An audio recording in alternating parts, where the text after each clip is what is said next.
দেখছো মনে হচ্ছে।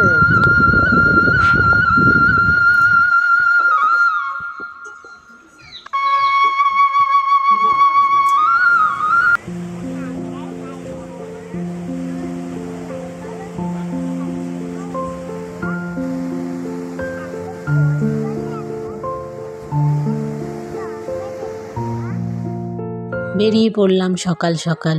আজকে তিনজনে মিলে আমার বাড়ির উদ্দেশ্যে বেরিয়ে পড়লাম। So hello everyone, welcome back to our channel. আমি সুজাতা। চলুন তাহলে তোমরা আমার বাপের বাড়ি। চারিদিকে সবুজে সবুজ, এতটা ভালো লাগবে না?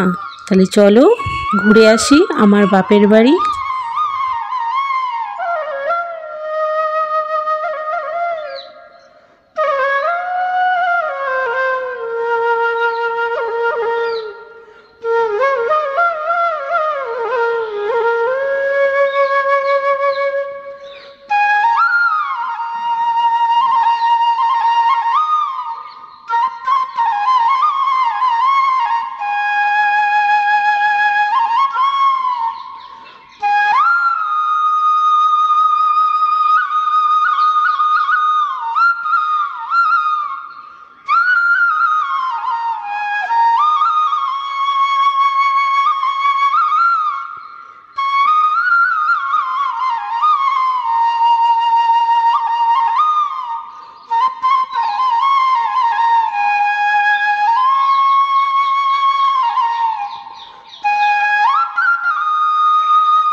চারিদিকে সবুজে সবুজ দেখতে দেখতে চলেই এলাম বাড়ির কাছে।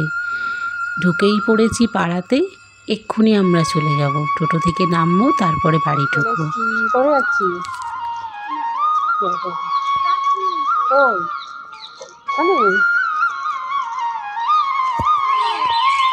ওটা অরিক মামার বাড়ি।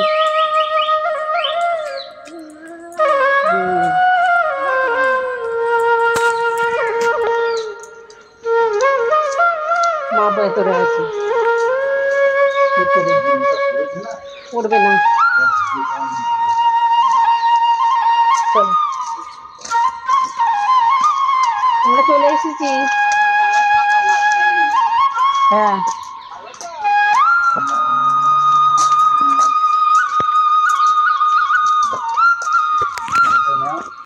পৌঁছে দেখি মায়ের পুরো বাটাবাটি কাটাকুটি সব কমপ্লিট, কেননা মেয়ে জামাই আসছে না, তাই পুরো কমপ্লিট হয়ে গেছে। তাই আমি তোমাদেরকে দেখালাম, কিছু তো করার নেই, তাই তোমাদেরকে চারিদিকটা একটু দেখিয়ে দিই। আমার বাপের বাড়ি দেখেছো, এখানেও চারিদিকে সবুজে সবুজ। ওই যে দেখছো, ওই যে বাড়িটা, ওটা আমার মেজ ঠাকুমার রান্নাঘর, আর ওটা ছোট ঠাকুমার। আর এইটা পেঁপে গাছটার নিচে, এইটা আমার মায়ের রান্নাঘর। তোমাদের তাহলে দেখাই, চলো।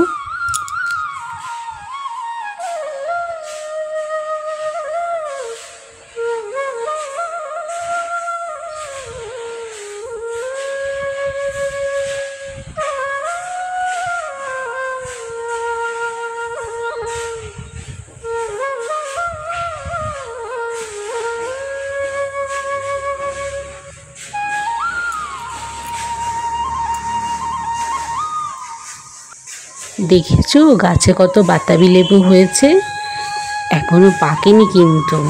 গাছে বাতাবি লেবু, তারপরে হচ্ছে পেঁপে, নারিকেল সব আছে। আর এগুলো দেখছো সজিনা গাছ। সজিনার সময়, সজিনা হওয়ার সময় কত সজিনা হয়, সারা বছরের এটা সজিনা। এটা কিন্তু এক সময়ের নয়, একবার হবে আবার পাতা গজাবে, আবার হবে। আর এগুলো দেখেছো পানা পুকুর, এটা তার সঙ্গে কচু গাছে ভর্তি। ওই দেখো না, কচু ফুল হয়েছে, কত হাওয়া দেয় দেখছো, দেখছো সারা দিন হাওয়া দেয়। তাহলে কতই না ভালো লাগে বলো তো আমাদের।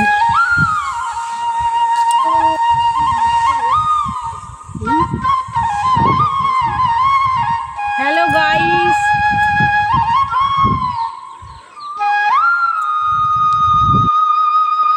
দেখেছো চারিদিকটা দেখাতে দেখাতে আমার মা সব রেডি করে নিয়েছে রান্নার সাজ সরঞ্জাম।